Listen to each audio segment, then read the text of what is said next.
Do you still remember your lines? Thank you. 3, 2, 1, you're alive. What do you look for in a news bulletin?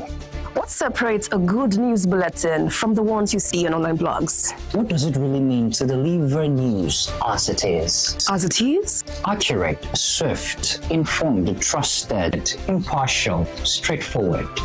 I see what you did there. Let me give it a try. Authentic, source verified, in-depth, timely, independent spotlight. From the news desk, where accurate reporting is prepared with precision, nothing escapes our watchful eyes as we bring you the news swiftly, right as it breaks.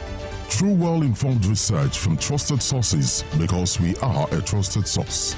We deliver every story without any form of leaning or ideology. We remain impartial. We remain straightforward. This is Western Spring Television. You are welcome to News as it is.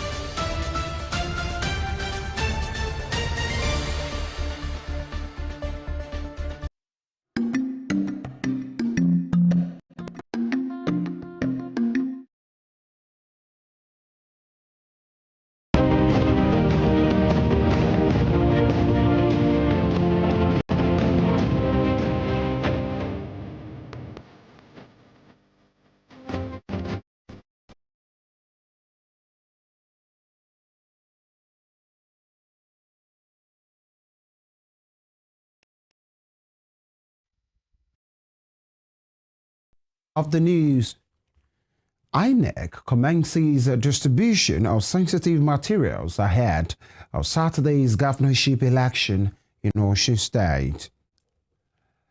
President Bola Tinubu vows to revive refineries after comprehensive structural and operational reset. And on the foreign scene, at least 6 dead, 5 others wounded in eastern Japan following record rainfall. Good afternoon and welcome to Spring News at 12 on Western Spring Television. I am Femi Ojo. We begin here in Osun State as the Independent National Electoral Commission (Inec) on Thursday night commenced the distribution of sensitive materials to the 30 local government areas of the state ahead of the Saturday's governorship election. The materials were distributed under the supervision of the Osun Resident Electoral Commissioner, Oluwatoyin Babalola. The distribution had earlier been delayed following a federal high court judgment directing Inec to include a Social Democratic Party on the ballot. The SDP was subsequently added to the list of the 14 political parties for which ballot papers had earlier been printed. As of 11:30 p.m., buses deployed for the exercise were leaving the Central Bank of Nigeria premises in Osogbo for their assigned local government areas. Similarly, the Independent National Electoral Commission (INEC) says over 1.9 million permanent voter cards were collected for the Osun governorship election. In a statement on Thursday, INEC's National Commissioner, Chairman, Information and Voter Education Committee, Mohammed Haruna, said the number was derived from the total of 2.3 million registered voters in the state. INEC reassured political parties, civil society organizations, media, and the good people of Osun State of its total readiness to conduct a free, fair, credible, transparent, and inclusive election on Saturday, the 15th of August, 2026. The Nigeria Police Force says as many as 30 commissioners of police will be on duty during the Osun State governorship election tomorrow. This was disclosed by the force public relations officer, CSP Aniete Iniedu, while addressing journalists in Osogbo, Osun State on Friday on the police preparations for the governorship poll. Iniedu said the police commenced the deployment of its personnel 3 weeks before the poll said a Deputy Inspector General of Police would coordinate security activities during the poll. According to him, over 15,000 police operatives will be on duty during the poll, noting that a police helicopter and drone unit had arrived in the state to conduct area surveillance. He further said the 2 units of the mobile police force, each comprising of 60 personnel, had been deployed to the state headquarters of the Independent National Electoral Commission in Osogbo, the state capital. Similarly, he said each local government area in the state would have a unit of the police mobile force. The force PRO also said the army would cordon off all the border routes leading into Osun State from 12 a.m. on Saturday. And still staying with the Osun election, the Commandant General, Nigeria Security and Civil Defense Corps, Abubakar Odi, has vowed that the Corps would decisively deal with anyone attempting to disturb the electoral process during the August 15 governorship election in Osun State. Audi gave the warning on Thursday during an operational visit to the state to assess security preparedness and strengthen coordination ahead of the election. During the visit, Audi met with the Osun State Governor Ademola Adeleke, officials of the Independent National Electoral Commission (Inec), and personnel of the Core State Command. Adeleke, however, expressed concern over what he described as recent security threats from political factions allegedly aimed at intimidating voters. The governor urged the NSCDC to deploy adequate personnel to neutralize security threats and ensure the arrest of anyone planning violence or seeking to disrupt the election. Former Governor of Osun State, Olagunsoye Oyinlola, has denied claims by Governor Ademola Adeleke that he gave him a vehicle, describing the allegation as far from the truth. Oyinlola said the vehicles were provided to him by the Osun State government as part of his entitlement under a law enacted by the State House of Assembly. Oyinlola, who said he had been out of government for 16 years, argued that he was still entitled to 3 more vehicles under the provision. The former governor also said other benefits provided for former governors under the law included security personnel, a cook, and drivers. He rejected the suggestion that he had approached Adeleke to ask for a vehicle, saying he had no reason to do so. And elsewhere, the presidential candidate of the Allied People's Movement and governor of Oyo State, Seyi Makinde, on Thursday announced former Director General of the Department of State Services, Lawal Daura, as his running mate for the 2027 presidential election. Makinde announced these are the elective national convention of the APM held at the Rilwanu Adamu Square, Government House in Bauchi. Lawal replaces Ibrahim Bala, who was earlier announced as Makinde's running mate but was intended to be a placeholder. The former DSS Director General joined the APM a few days ago after resigning from the African Democratic Congress after losing the Katsina ADC governorship ticket. Speaking on Daura's choice, Makinde disclosed that he was deliberately chosen to solve the security situation of the country. Makinde also declared that the task before the opposition ahead of the 2027 general election was bigger than merely winning power. We have emerged as an opposition party to reckon with in just a very short time. As I said during the Ibadan Declaration in April this year, the presence of credible opposition is what sustains democracy. So our new leaders must be ready to work with other opposition parties to ensure that we give Nigerians a credible alternative in the 2027 general election.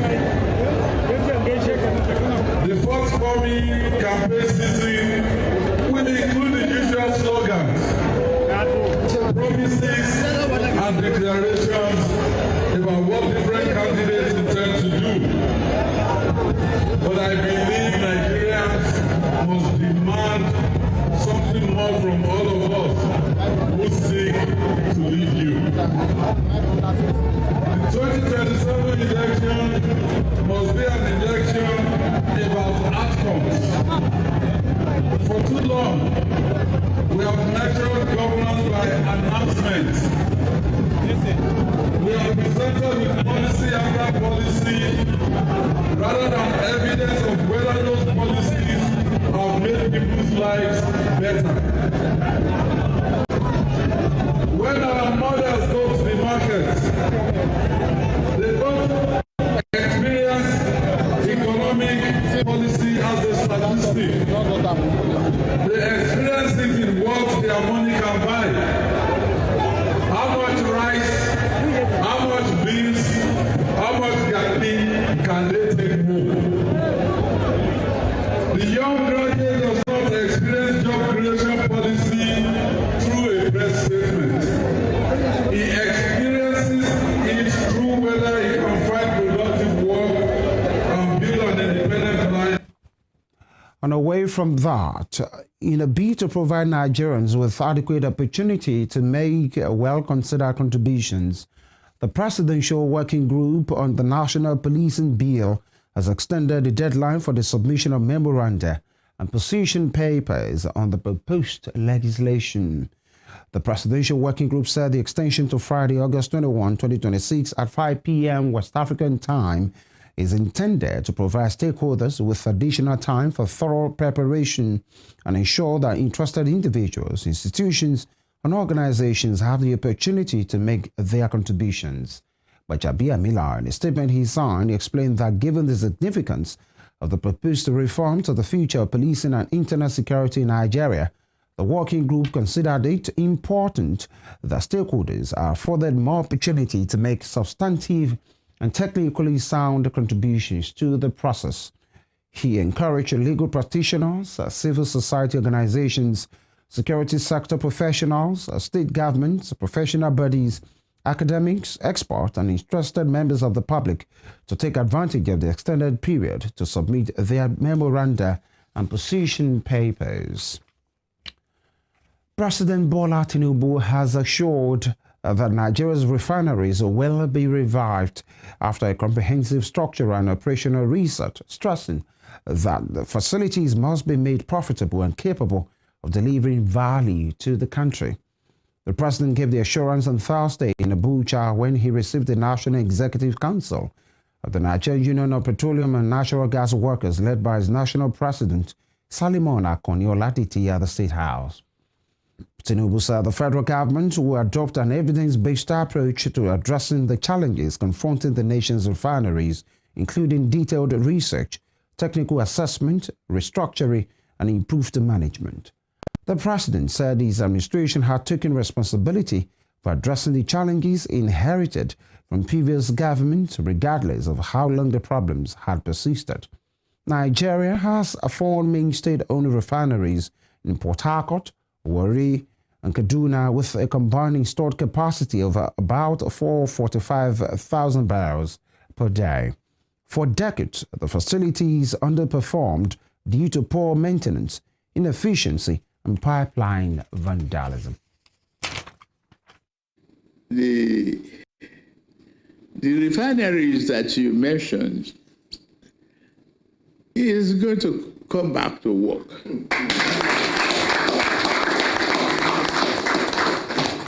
Double clapping.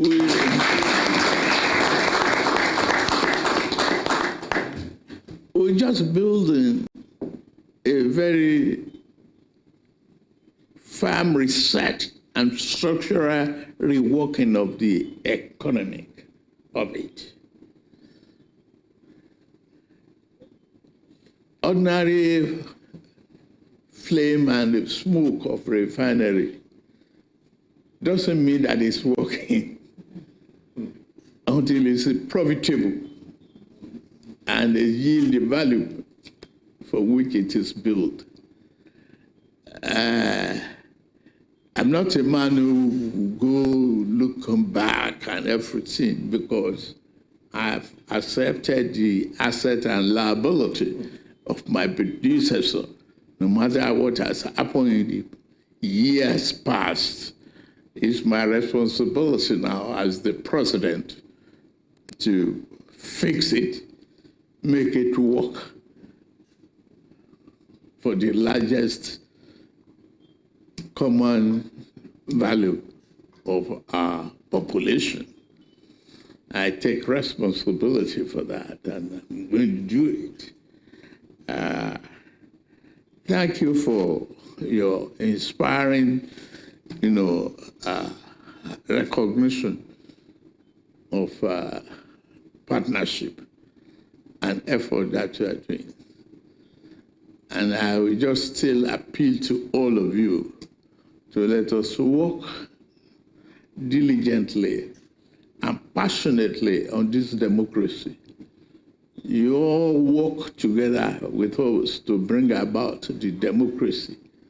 Democracy is about celebration of freedom and opportunity that must be cherished by all of us. It's not easy to manage a democratic regime full of twists and turns.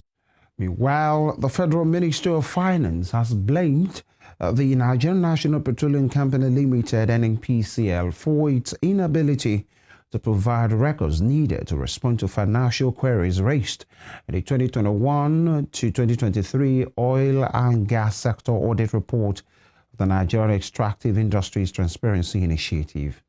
The Permanent Secretary of the Ministry, Raymond Umachi, made the disclosure on Thursday while appearing before the Senate Committee on Public Accounts to answer questions arising from financial infractions contained in the NATI audit report.